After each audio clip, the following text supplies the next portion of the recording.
Boa noite.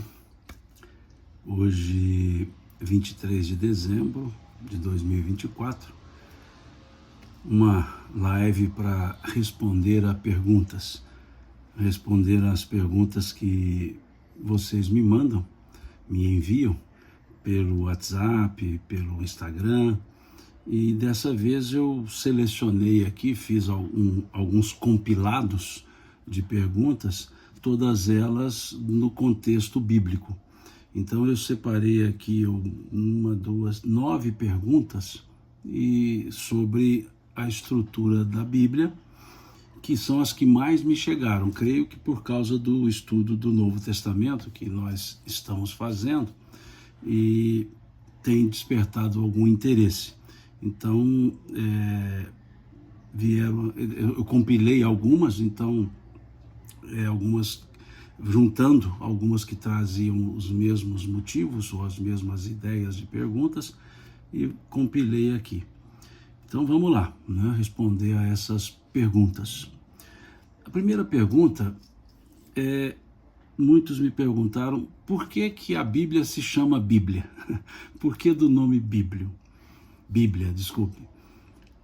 Bíblia é um nome português advindo de uma palavra grega, biblos ou biblion, são as duas palavras, que significa livros. Então, hoje para nós, a Bíblia ela é vista como... Entrou um bichinho aqui, está me picando aqui, só um segundinho. Acho que tirei, não sei. Não sei se tirei. Estava aqui nas minhas costas. Bom, então, Bíblia é uma palavra grega, deriva de uma palavra grega que significa livros, biblos. Então, daí a palavra biblioteca, conjunto de livros. Então, a Bíblia, hoje a gente a vê como um livro só. Mas a Bíblia é uma coletânea de livros. Dentro da Bíblia, por exemplo, no Novo Testamento, nós temos 27 livros. No Velho Testamento, nós temos 49 livros, mais ou menos.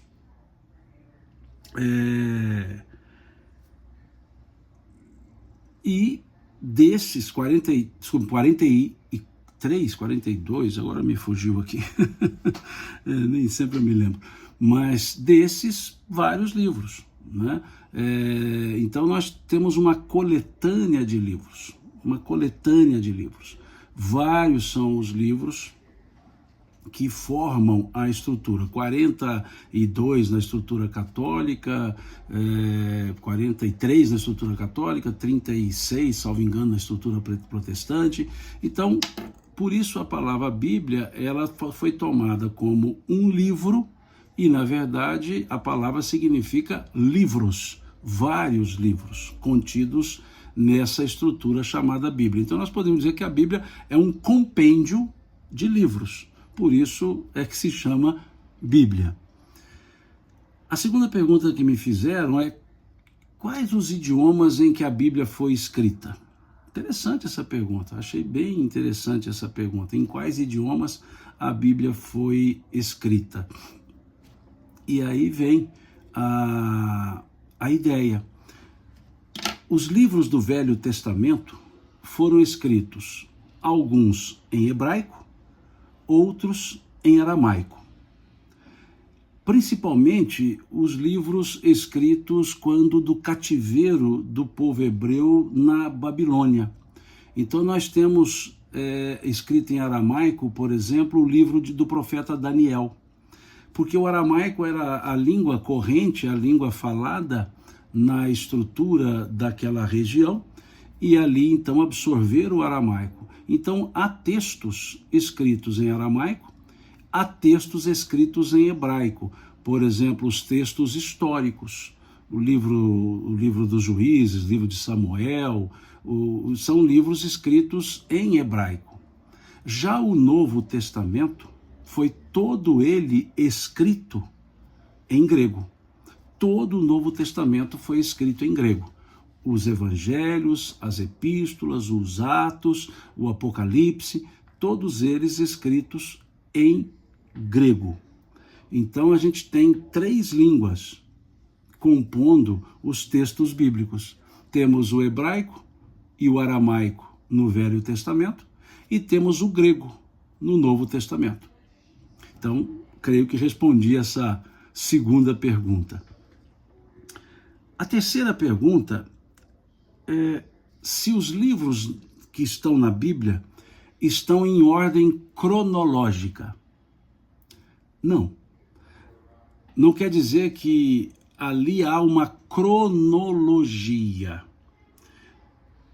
Os livros, para se ter uma ideia, o livro mais antigo da Bíblia é o livro de Jó. Não é o Gênesis, é o livro de Jó, que antecede a estrutura de quando se escreveu o Gênesis. Então, o livro de Jó já era um livro, digamos, partilhado pela cultura. É o livro mais antigo da Bíblia, o livro de Jó. E, no entanto, ele não é o primeiro. Então, não há uma cronologia, seja por ordem de escritas dos livros, e nem uma cronologia temporal. Não quer dizer que os acontecimentos seguiram. Muitos livros trazem acontecimentos paralelos. O livro de Jó, por exemplo, a estrutura trazida na ideia de Jó, no simbolismo de Jó, convivia em estrutura, por exemplo, com o tempo de Abraão. Então, os livros da Bíblia não estão escritos em ordem cronológica. Eles estão escritos por, digamos, por uma ordem sistemática, né? Traz a ideia da lei, lá na estrutura mosaica, na Torá, traz a ideia dos profetas. Então não há uma sequência cronológica, necessariamente. Então a ordem colocada nos livros da Bíblia são ordens puramente sistemáticas. No Novo Testamento, coincide que o último livro, cronologicamente, é também o último escrito, que é o Apocalipse. O Apocalipse é o livro mais novo da Bíblia. Assim como Jó é o livro mais velho, mais antigo, o livro Apocalipse é o livro mais recente. O mais recente, ou seja, escrito lá nos anos 90 da era cristã. Mas há uma curiosidade interessante. O livro Apocalipse, ele só foi introduzido no cânone do Novo Testamento no ano 398, no Concílio de Cartago. Então veja, o livro escrito nos anos 90, uns dizem 94, outros dizem 95, só foi incorporado efetivamente no cânone do Novo Testamento no ano 398. Antes disso, uns aceitavam-no como inspirado, outros não aceitavam-no. Houve momentos que ele compôs o cânone, depois não compôs mais, e em 398, no Concílio de Cartago, foi então definido oficialmente que o Apocalipse faria parte do cânone da estrutura do Novo Testamento, a partir inclusive da tradução da Vulgata, né, por São Jerônimo. Então vejamos que, voltando até a primeira pergunta, esse conjunto de livros foi escrito de forma gradativa, em épocas completamente diferentes. Então, essa ideia da cronologia, por exemplo, no Novo Testamento. Mateus é o primeiro evangelho, mas a exegese entende que Marcos teria escrito primeiro que Mateus. Quer dizer, Mateus bebeu em Marcos, vamos dizer assim. Mas na apresentação está Mateus, Marcos, Lucas e João, né? Presume-se que João, de fato, tenha escrito o seu evangelho um pouco depois, por causa das características, mas não tem essa cronologia, que primeiro escreveu Mateus e depois Marcos e depois Lucas. Então, ali há uma sistematização, e essa sistematização, ela vem de duas formas. Ela vem da estrutura da estrutura hebraica, que seria o Velho Testamento, que sistematizaram dessa forma desde a Septuaginta, que é lá nos anos 200 a.C., E no Novo Testamento vem uma estruturação que foi trabalhada e oficializada com a Vulgata, a tradução de São Jerônimo, no final do século IV, durante o papado do Papa Damaso I, que São Jerônimo traduz a Bíblia e compila na chamada Vulgata. E ali ele faz essa acomodação dos livros, né, e dá como oficialização dessa estrutura de Mateus, Marcos, Lucas, João, Atos dos Apóstolos, depois as Epístolas, depois o Apocalipse. Vem essa estrutura. Então não há uma cronologia na ordem dos livros, mas uma estrutura de sistematização. Aqui a Andréia no Instagram pergunta se Mateus era discípulo de Jesus e Marcos não. Em regra, ou em tese, o Mateus dos Evangelhos seria Levi, o discípulo de Jesus, porque ele é chamado por Levi e é chamado por Mateus, dependendo do evangelista. Então, entende-se, presume-se que Levi e Mateus são as mesmas pessoas e que Mateus seria um evangelista que era discípulo de Jesus. Agora, há uma discussão entre os exegetas que esse Mateus do evangelho atual não seria o Mateus que escreveu o evangelho, o Mateus discípulo. A exegese trabalha com a ideia que o Mateus evangelista, Mateus discípulo, que escreveu o evangelho, seria o evangelho chamado Protomateu, que teria desaparecido. E que esse que hoje está presente teria sido escrito por outro autor. Mas isso são correntes da exegese.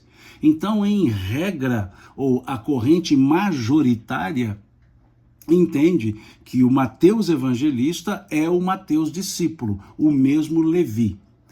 Marcos não. Marcos não foi apóstolo, não foi discípulo de Jesus. Marcos era um seguidor de Pedro, João Marcos. Ele era sobrinho de Barnabé e que seguiu mais a estrutura de Pedro. Então Marcos escreveu o seu evangelho, em regra, pela ideia, escreveu a partir dos ensinos trazidos por Pedro. Então Pedro seria a pessoa que narrou os fatos para que Marcos escrevesse. Era um jovem, João Marcos, sobrinho de Barnabé, e ele não foi discípulo de Jesus. Então espero ter respondido aqui a pergunta da Andréia, querida amiga. Um abraço aí para o Rui. Uma outra pergunta, interessante também. Quem escreveu a Bíblia? Essa pergunta é muito interessante. Se eu desse uma resposta puramente teológica, eu poderia dizer, quem escreveu a Bíblia foi Deus. Se fosse uma resposta teológica. Mas uma resposta historiográfica, uma resposta não teológica, uma resposta baseada na estrutura literária e historiográfica, a Bíblia foi escrita, os livros contidos na Bíblia foram escritos por diversas pessoas em diversos momentos. O Velho Testamento conta a história de mais de 1000 anos, de um povo. O Velho Testamento conta a história, traz os elementos filosóficos de um povo, o povo hebreu. Não são relatos de outros povos, apenas do povo hebreu. Então ali a estrutura de Moisés, que é atribuída a ele, a autoria do Pentateuco, né, da Torá, assim chamada pelos judeus, atribuem a ele, ele escreve.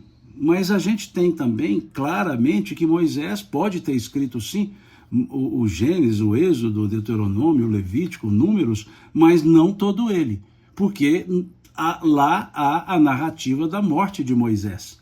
Não poderia Moisés ter escrito sobre a sua morte, ter escrito onde que foi sepultado ao pé do monte, então ele não poderia ter escrito isso. Então veja, não é só Moisés. houve alguém mais que escreveu.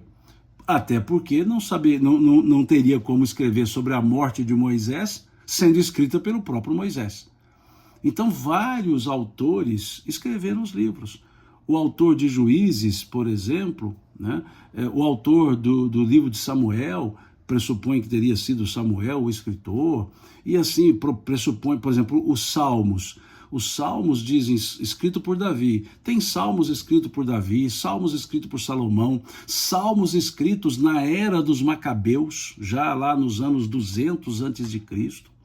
Então, por sinal, é o maior livro da Bíblia, os Salmos, são 150 capítulos. Esses salmos foram escritos por diversas pessoas, em diversas épocas. Então, não tem um autor. Existem autores dos livros que compõem. Então, nós temos lá o Pentateuco, depois nós temos Juízes, nós temos os profetas, vários profetas, nós temos o livro dos reis, nós temos os sapiensais, né, o Provérbios, Eclesiastes, escritos por pessoas distintas. Então não se pode... Agora, a ideia trazida em aspectos religiosos é que escreveram sob inspiração divina. Tudo bem, sob inspiração divina. Mas os escritores foram vários e de diversas características. Por exemplo, quando Daniel escreve o seu livro, o livro do profeta Daniel, Daniel estava cativo na Babilônia. Ele não estava lá nas terras de Canaã. Ele estava com o povo cativo nas terras da Babilônia. Ele profetizava sob o reinado do rei Nabucodonosor.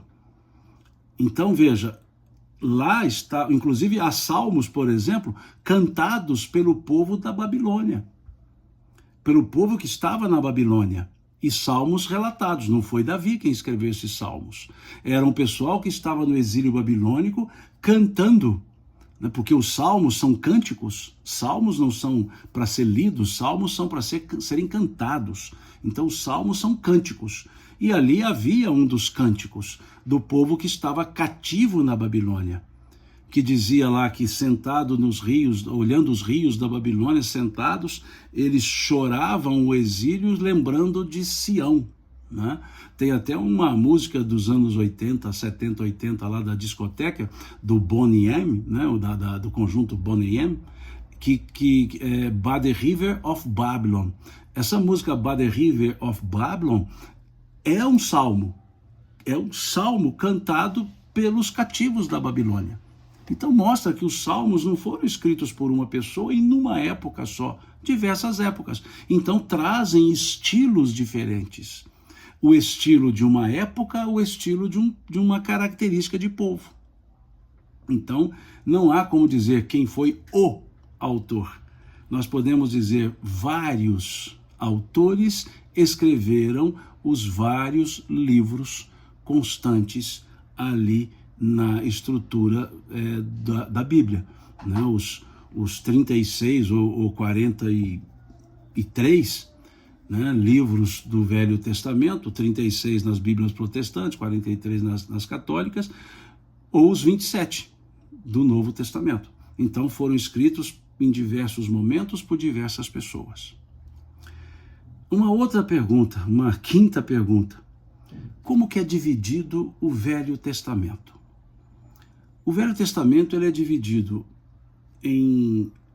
no Pentateuco, que são os 5 primeiros livros, por isso Penta, 5, que é a mesma Torá dos judeus, que são o Gênesis, Êxodo, Levítico, Números e Deuteronômio. Formam os 5 primeiros livros. Então é uma divisão, Pentateuco, também chamado Lei.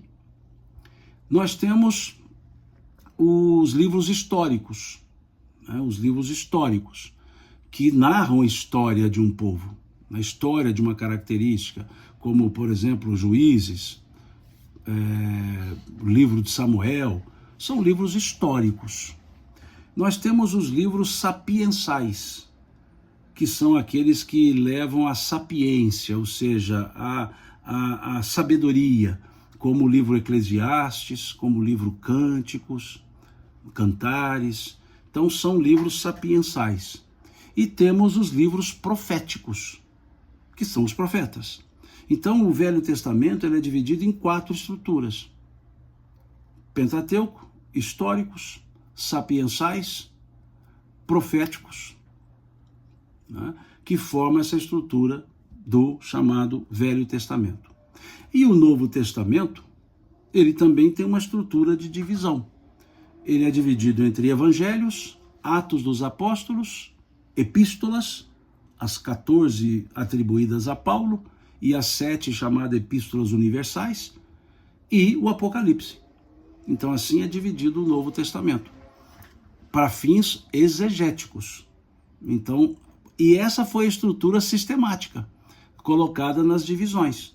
Vem lá o Pentateuco, depois vem os históricos, depois vem os sapiensais, os Salmos, por exemplo, é um livro sapiensal, e vem os chamados proféticos. Então aglutinou-se, ou aglutinaram-se, os livros dos profetas, chamando livros proféticos. Os que falam de comportamentos e sabedoria, né, como temos lá o Eclesiastes, os Salmos, o Cantares, eles formam então os chamados sapiensais, e o Pentateuco, que vem com essa estrutura da Torá, da lei. Mais uma pergunta: qual a melhor tradução da Bíblia? É uma pergunta até difícil para responder, muito até difícil. Qual a melhor tradução da Bíblia? Para a língua portuguesa, eu posso dizer que nós temos 4 estruturas para a língua portuguesa, para a tradução para a língua portuguesa.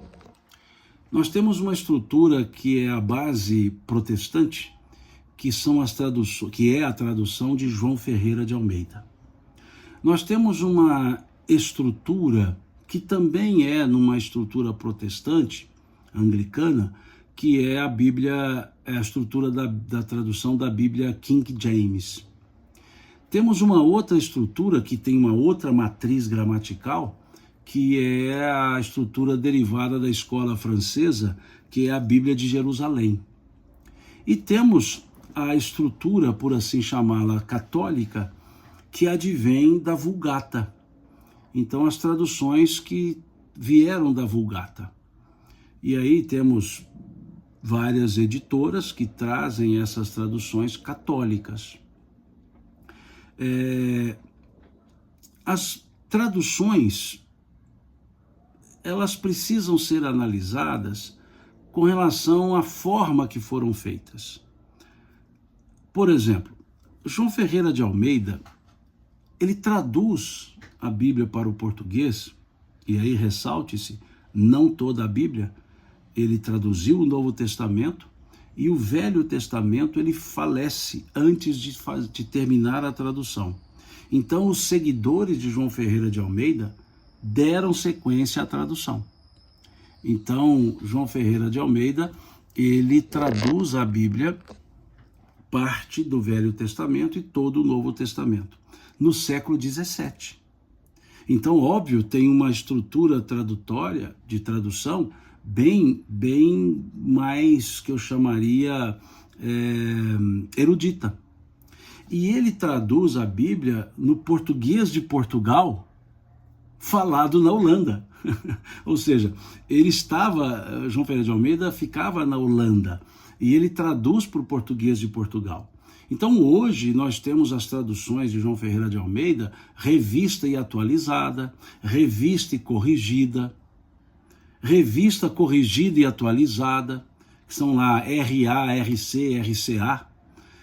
E aí, óbvio, nós temos que observar qual foi a matriz de tradução.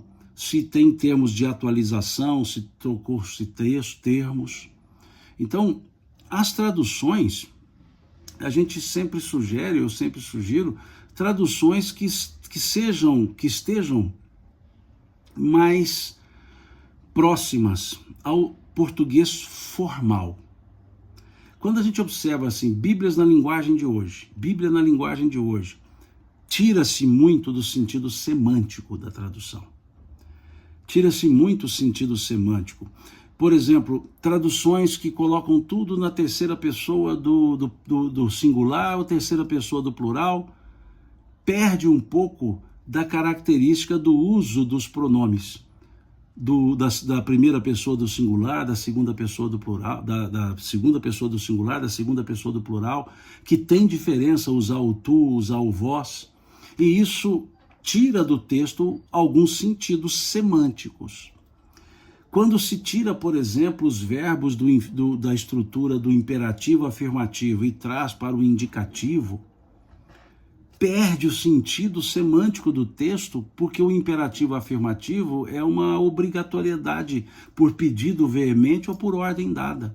E se coloca tudo no indicativo, vira um presente natural. E isso tira o sentido semântico. Por exemplo, Jesus, nas traduções, traz lá do capítulo 5 de Mateus, amai os vossos inimigos. E aí nós vemos traduções de hoje dizendo assim, amem os vossos inimigos. É um presente do subjuntivo, amem. Amai é uma forma imperativa, está dando uma ordem ou um pedido veemente. Então, por isso é interessante nós observarmos as traduções que levam mais para o português formal, porque guarda a relação com a semântica necessária. Então, eu não sou dos que indicam as chamadas Bíblias na linguagem de hoje. Aqui o Leandro pondera, você pode falar um pouco sobre a Bíblia etíope? São traduções voltadas para a estrutura ortodoxa, muito voltada para a igreja ortodoxa. E é interessante observar que o cristianismo parte dos seus pensadores nascentes, né? Tem uns livrinhos verdes que estão aqui atrás de mim, que aqui no Instagram não aparece, mas no YouTube vai aparecer, uns livrinhos verdes aqui, que falam dos apologetas. É bom lembrar que grande parte dos pensadores eram africanos. Por exemplo, de Cartago. Cartago tinha uma forte presença. Hipona, por exemplo, Santo Agostinho, um grande teólogo, um grande pensador africano. Então, o cristianismo na África teve grandes pensadores lá no período nascente, lá nos chamados pais da igreja. A patrística tem muito do pensamento da Tunísia, hoje Tunísia, né? Do pensamento etíope. Então, são traduções interessantíssimas que não trazemos para a língua portuguesa. Nós não temos traduzido na língua portuguesa obras dos pensadores escritas nas suas línguas. Santo Agostinho, o que nós temos é em latim, né? A tradução já vindo do latim. Então, muito interessante essa ponderação feita aqui. Voltando à ideia das traduções, a Bíblia King James, ela traz uma matriz saxônica, anglo-saxônica. Ela traz uma matriz inglesa, e é uma excelente matriz de tradução. É também uma tradução do século XVII. É chamada Bíblia do Rei James, né? King James, né? A Bíblia, que é muito interessante e recentemente foi relançada aqui no Brasil, a tradução da Bíblia King James para o português. E ela bebe da matriz hebraica, matriz grega, levando para a língua saxônica, que é uma outra matriz linguística diferente da nossa, que é uma matriz latina. Quando nós temos João Ferreira de Almeida, nós temos a Vulgata, ela traz uma matriz latina de tradução. Então, é interessante isso. A Bíblia de Jerusalém também é muito interessante, é uma tradução muito interessante, muito boa, é uma tradução da escola francesa, então ela mantém uma matriz latina. Mas a Bíblia de Jerusalém, ela também bebe na matriz grega hebraica. Ou seja, a Bíblia de Jerusalém, ela foi um texto compilado por diversos tipos de autores. Participaram da estrutura da Bíblia portuguesa, da Bíblia de Jerusalém, historiadores, arqueólogos, exegetas bíblicos, hermeneutas, antropólogos. E ela foi escrita no século XX, na década de 1940, e depois, lá pelos anos 50, anos 60, ela chegou-se a uma compilação, uma harmonização. Como foi escrita por diversos tipos de autores, arqueólogos escreviam o que sabiam, o antropólogo, o filólogo, o historiador, o exegeta bíblico, e não só católico, também cristão, protestantes. Então tinha textos díspares, e aí ela foi harmonizada. E no Brasil, ela foi lançada em 1981. O que ela tem de diferente?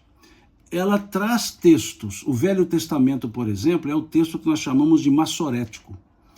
O texto massorético, ele pega elementos da Vulgata, tradução de São Jerônimo, e elementos da Septuaginta, chamada tradução dos 70, que é dos anos 200 a.C., feita por sábios hebreus da Tessalônica, que traduziram os textos hebraicos para o grego tessálico, o grego koiné, e formou a Septuaginta, tradução dos 70, Septua, né, tradução dos 70. E então a Bíblia de Jerusalém, ela traz os elementos da Septuaginta e traz elementos da Vulgata. E ela é uma Bíblia que, além disso, traz explicações filológicas, com possíveis outras traduções, isso em nota de rodapé, traz localizações geográficas, traz informações historiográficas. Então ela é uma Bíblia de estudo que eu diria mais completa.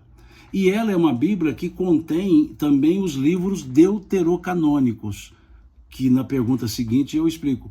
O deuterocanônico, aqueles 7 livros que se encontram nas Bíblias católicas e não estão nas Bíblias protestantes, que são esses 7 livros. Então, a Bíblia de Jerusalém traz essa característica. Então, eu diria que nós temos essas 3 matrizes, essas 4 matrizes. A matriz, digamos, portuguesa, do português de Portugal, com João Ferreira de Almeida, que é uma Bíblia protestante, ela não tem os deuterocanônicos. João Ferreira de Almeida não era padre, ele era um pastor. Temos a matriz inglesa, que é a Bíblia King James, que foi traduzida para o português, trazendo aquela matriz inglesa. Temos uma matriz francesa, por assim dizer, um pouco mais ampla, que é a Bíblia de Jerusalém, que é da Escola Bíblica e de Arqueologia de Jerusalém, que é uma escola francesa, chama-se Escola Francesa de Estudos, Escola Bíblica Francesa e Arqueológica de Jerusalém, né? Então é uma escola francesa. Então a matriz é latina, como é a matriz portuguesa, e a matriz outra, que é a Vulgata, que é também trazida para a estrutura das traduções da Igreja Católica. Alguns aqui perguntaram aqui no Instagram, e a Bíblia pastoral, parece-me, né? Bíblia pastoral. São Bíblias de uma dessas matrizes, né? Que aí vem então não existe a melhor tradução no sentido, essa é a melhor. Não, existem traduções boas.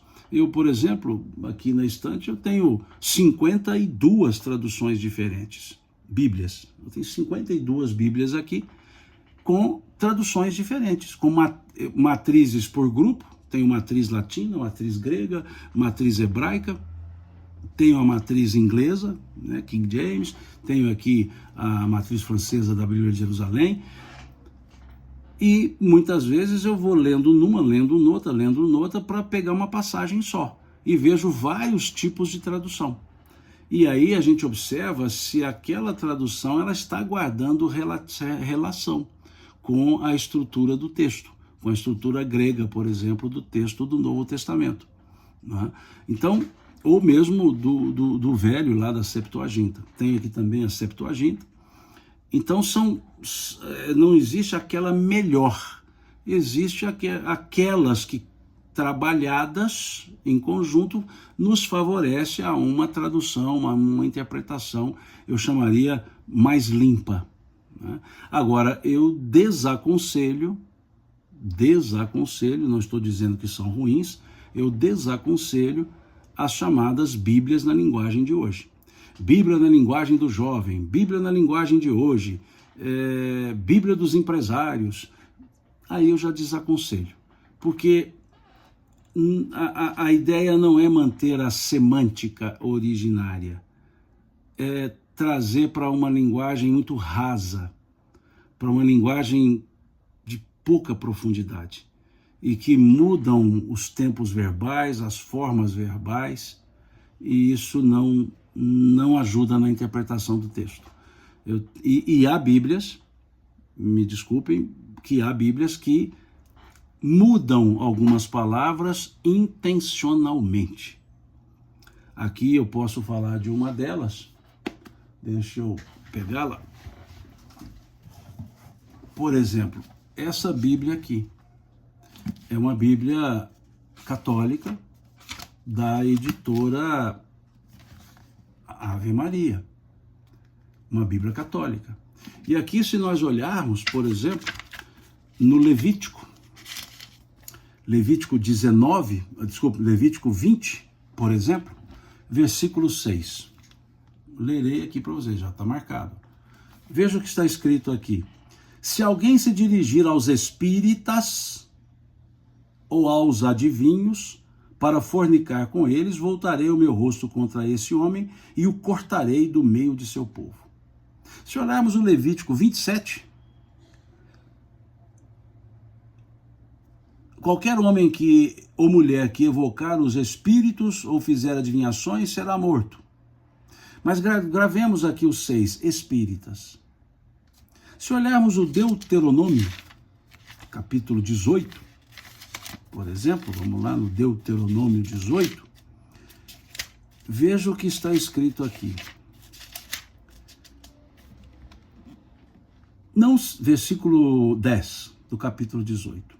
Não se ache no meio de ti quem faça passar pelo fogo seu filho ou sua filha, nem quem se dê à adivinhação, à astrologia, aos augúrios, ao feiticismo, à magia, ao espiritismo, vejam. Isso eu chamo de adulteração. Porque a palavra espírita e a palavra espiritismo não poderiam constar no texto hebraico, no texto mosaico, simplesmente porque essas palavras não existiam. Essas palavras foram criadas por Kardec, quando lançou o Livro dos Espíritos em 1857. E ele diz que era preciso criar palavras novas para ideias novas. E aí ele criou a palavra espiritismo, explicando que se tratava de um neologismo, em que o radical da palavra espiritual, spirit, seria utilizado e o sufixo ismo para dizer doutrina dos espíritos. Então ele criou essa palavra. Então essa palavra não poderia constar aqui na Bíblia, no Velho Testamento. Porque na época que se escreveu o Levítico, não existia a palavra espiritismo. E aí o tradutor resolveu colocar a palavra espiritismo. Em vez de manter a ideia de evocador de mortos, por exemplo, colocou-se a palavra espiritismo. Numa clara ideia de tentar macular, de tentar mostrar que havia proibição ao espiritismo. É uma Bíblia católica, editora Ave Maria. Então vejam que há um ditado que diz tradutore traitore. Tradutor é traidor. Aqui fica um claro exemplo. Então, por isso que eu falo que a gente tem que tomar alguns cuidados com as traduções. E igual a essa, tem uma outra aqui. Ó. Essa, que é a Bíblia das Testemunhas de Jeová. E está dizendo aqui, vejam, está dizendo aqui que é uma tradução da versão inglesa de 1961, mediante consulta constante no antigo texto hebraico, aramaico e grego. Está escrito aqui. E se nós olharmos aqui Levítico, capítulo 20, vejam, está dizendo que aqui é do texto aramaico e hebraico antigos. Então, se nós olharmos aqui Levítico, capítulo 20, por exemplo, vamos chegar lá, tá. Nós vamos ver aqui,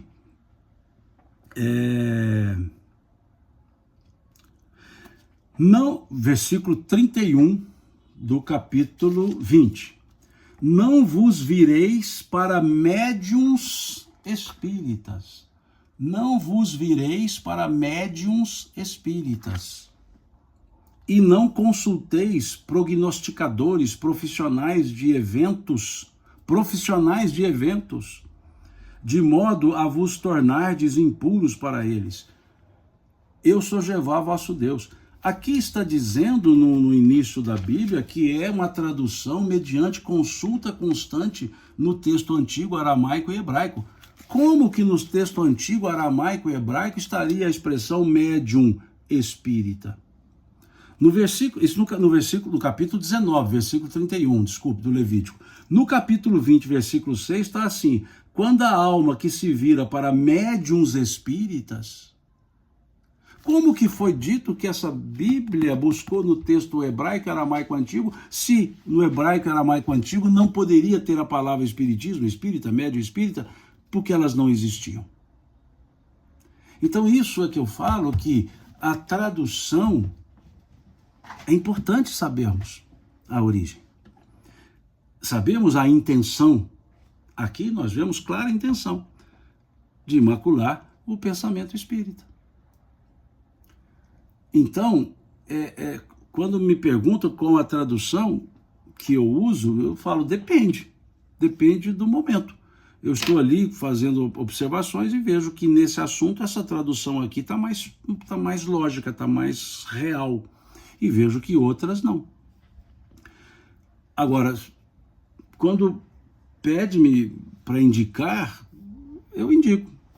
Eu gosto muito da Bíblia de Estudos de Genebra, que é uma Bíblia da tradução de João Ferreira de Almeida, que é uma Bíblia protestante.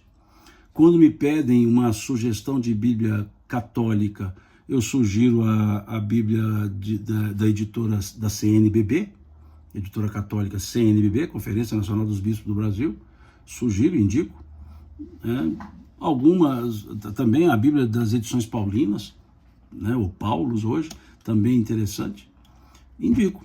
Mas aqui basicamente eu uso, mais de uma. Eu sempre estou com essa Bíblia de Estudos de Genebra, uso a King James, uso uma que recentemente eu adquiri, que é essa Bíblia aqui, também de João Ferreira de Almeida, que traz assim algumas notas mais profundas, que eu achei muito interessante, da editora Thomas Nelson, achei muito interessante também, E a Bíblia de Jerusalém, que são as traduções que eu indico, e que uso. Agora uso outras aqui, tenho a edição em grego, o grego bíblico, o grego tessálico, depende, Bom, acho que respondi essa pergunta também. Outra pergunta, estou acabando. Qual a diferença entre as Bíblias protestantes e católicas? Eu até gravei um videozinho de 2 minutos falando sobre isso, mas vamos lá. A grande diferença está na composição do Velho Testamento. O Velho Testamento, as Bíblias católicas, trazem 7 livros que as Bíblias protestantes não trazem. As Bíblias católicas, elas têm os livros de Tobias, Judite, Baruque, Sabedoria, Eclesiástico, e os 2 livros de Macabeus, primeiro Macabeus e segundo Macabeus. Então formam 7 livros. Esses 7 livros não constam nas Bíblias protestantes. Não constam. E também há uma diferença em versículos que estão no livro de Daniel e versículos que estão no livro de Esther, que as Bíblias protestantes não têm esses versículos e as Bíblias católicas têm esses versículos. E por que dessa diferença, então? Por isso é que eu disse a vocês, a Bíblia teve diversos autores e teve um momento de uma escolha. De onde veio essa estrutura da Bíblia protestante? Ela veio de uma tradução de Martim Lutero. Quando ele traduz a Bíblia para o alemão, ele entende que esses 7 livros, Tobias, Judite, Baruque, Sabedoria, os 2 Macabeus e Eclesiástico, bem como alguns versículos do livro de Daniel e alguns versículos do livro de Esther, não eram livros inspirados. E por ele entender que eles não eram inspirados, ele não os coloca na tradução. E a tradução de Lutero passou a ser a base da tradução protestante. E onde Lutero buscou essa ideia de que esses livros não eram inspirados? Ele buscou numa estrutura do Concílio de Jâmnia. Jâmnia, J-A-M-M-I-A, Jâmnia. Né? Nesse Concílio de Jâmnia, que se deu no final do século I, entrando no século II. Nesse Concílio de Jâmnia, entendeu-se que esses livros, bem como aqueles versículos do livro de Daniel e de Esther, eles eram livros que não foram escritos originalmente em hebraico ou aramaico. São livros da escola de Alexandria. São livros que compuseram a Septuaginta, mas não vieram dos textos hebraicos. Foram escritos já originalmente em grego e foram escritos em Alexandria. Então, os livros escritos em grego e os livros que foram acrescentados, os versículos de Alexandria, o Concílio de Jâmnia entendeu, veja, início do final do século I, início do segundo da nossa era, entendeu que não podiam compor o chamado cânone do Velho Testamento. Isso antes da compilação lá do século IV. Então, o Concílio de Jâmnia tirou esses livros e os chamou de não canônicos. Foi aí que Lutero, então, buscou a ideia para manter essa retirada dos 7 livros e dos versículos, parte de versículos, do livro de Daniel e do livro de Esther.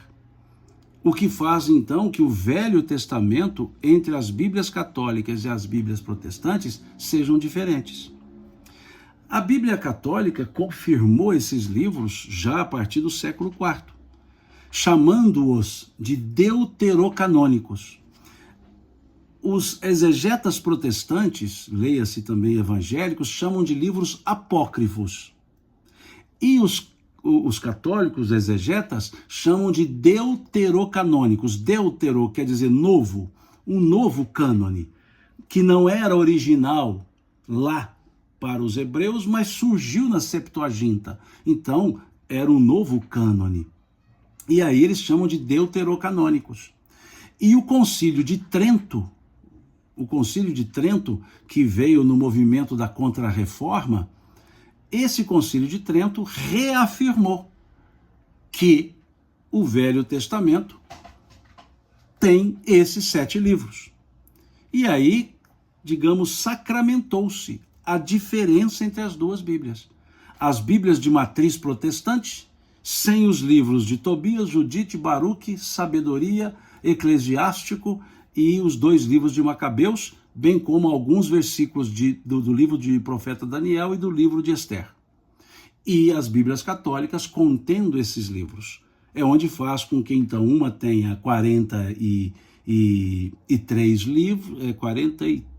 livros e outra tenha 36 do Velho Testamento. Já o Novo Testamento não, são iguais. Então, quando se pergunta da diferença, está no Velho Testamento. Então, há diferença? Sim.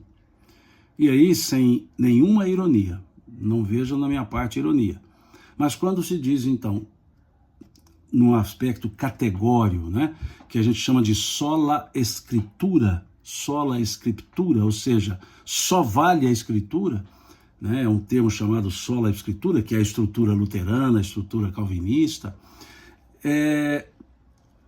Nós podemos dizer que a palavra de Deus foi dita mais para o católico e menos para o protestante, já que é a palavra de Deus inamovível, né? Já que não se pode mexer em nada, que era aquele jeito que Deus escreveu. Como é que fica então essa diferença dos 7 livros? Então, para os católicos, Deus escreveu mais do que para os protestantes? É porque a compilação dos textos são pessoas que fizeram. Quais livros entram, quais livros não entraram, melhor dizendo, quais livros entraram, quais livros não entraram, foram os exegetas, os entendidos que compilaram. Então, são livros inspirados, esses 7 livros, os deuterocanônicos, para a Igreja Católica, sim. São livros inspirados, esses 7 livros, para a ideia protestante? Não. Então vejamos que há uma diferença interpretativa. A Bíblia são textos belíssimos, são textos sagrados no aspecto de trazerem elementos religiosos, mas os livros escolhidos para compor a Bíblia, a escolha foi feita por pessoas. Por pessoas. Por exemplo, eu disse já, o livro de Apocalipse só entrou no Novo Testamento no Concílio de Cartago, em 398. Antes de 398, ele não compunha a estrutura do Novo Testamento. Ou seja, quem tinha a Bíblia antes de 398, o Novo Testamento tinha 26 livros. A partir da oficialização do Apocalipse como livro estruturado e inspirado, passou a ser 27. Então, com isso, eu não estou desmerecendo. Pelo contrário, sou um estudioso da Bíblia, gosto dos textos, bebo sabedoria nesses textos, vejo neles sacralidade, no aspecto de buscar a transcendência, mas a compilação do conjunto chamado Bíblia veio por pessoas. Deus não pegou a Bíblia e entregou pronta para ninguém. As pessoas foram montando. Aí diz, mas eram pessoas inspiradas por Deus. Que seja. Melhor que seja. Mas as pessoas inspiradas por Deus, umas colocaram 7 livros, outras tiraram 7 livros, os mesmos 7 livros. Então é como se a inspiração para um fosse diferente da outra. Então nós temos que ter serenidade e os pés no chão, para que a Bíblia não seja um amuleto, mas um livro contendo bons, profundos, úteis e ensinamentos, com a característica voltada para um povo hebreu e para povos, o Novo Testamento. Por isso dizemos que há um aspecto judaico-cristão na estrutura da Bíblia de nós, né, os cristãos. A Dene Barsotti pergunta assim, poderia me esclarecer, por favor, quanto ao dízimo, que muitos dizem está na Bíblia? Está, profeta Jeremias. Mas o dízimo da Bíblia não era monetário, era a 10ª parte daquilo que se produzia para alimento do templo, para alimentar o templo, para atender aos pobres que o templo atendia. E não era uma contribuição no sentido pecuniário, né? No sentido financeiro. Era uma contribuição para que pudesse manter o templo e para que o templo também utilizasse para atender os pobres. Diferente do que hoje se vê em algumas igrejas, né, que utiliza a ideia bíblica do dízimo lá, no sentido de manter o templo e os necessitados para arrecadação financeira. Então, tem e não tem fundamento bíblico para isso. Podemos depois trabalhar com isso. São assuntos que eu evito tratar, eu vou explicar. Sou espírita. Na doutrina espírita, no espiritismo, não existe essa ideia de dízimo, de doações obrigatórias. Doa-se o que quiser, quando quiser. E muitas vezes nem precisa doar lá no centro. Se você sabe que alguém precisa de uma ajuda, doe direto para essa pessoa que precisa de ajuda. As despesas do centro são suportadas por atividades desenvolvidas que arrecadam recurso e vai lá e banca a despesa de água, luz e o que tiver. Ou contribuição de associados, já que o Centro Espírita é uma associação de pessoas. Então, como lá não tem essa estrutura, eu não gosto muito de falar porque dá a impressão que eu estou fazendo uma crítica pejorativa à estrutura do dízimo. E não faço a crítica pejorativa. Eu apenas observo que algumas correntes religiosas, algumas escolas religiosas, ditas igrejas, abusam um pouco da boa-fé das pessoas. A grande maioria não. Principalmente as igrejas históricas tratam o dízimo como devem ser tratados. Então, desculpe eu não tecer uma crítica mais aprofundada por respeito, né? Para não dar aquela impressão que eu estou querendo criticar a oferta das pessoas. A oferta dada de coração faz bem a quem doa. A destinação dela, aí pedimos a Deus que inspire as pessoas a destinarem bem, para que não destinem para fins próprios. Então, acho que também essa ideia da diferença das Bíblias ficou respondida. E a última pergunta que me fizeram, que eu trouxe para compilar: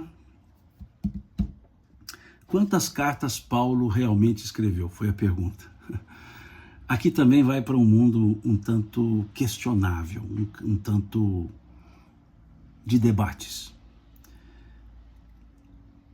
Está dito que Paulo escreveu 14 epístolas, as chamadas epístolas paulinas. 14 epístolas, 14 cartas. Para alguns ele escreveu 2 cartas, como por exemplo para Timóteo, aos Coríntios, aos Tessalonicenses. A outros ele escreveu uma carta só, aos Romanos, por exemplo. Então, em tese, foram 14. Agora, há uma linha historiográfica e exegética que questiona 2 cartas. A carta de Paulo aos Efésios e a carta de Paulo aos Hebreus. A carta de Paulo aos Efésios fica no mundo da dúvida, ocupa um limbo. Paulo escreveu? Não escreveu? Foi alguém que escreveu em nome dele? Foi alguém que escreveu a pedido dele? E a carta aos Hebreus, a corrente exegética majoritária entende que não foi escrita por Paulo. Pode até ter sido escrita por alguém ligado a ele e até visto por ele, mas o estilo linguístico ali trabalhado dá uma datação um pouco à frente do estilo paulino, em termos cronológicos.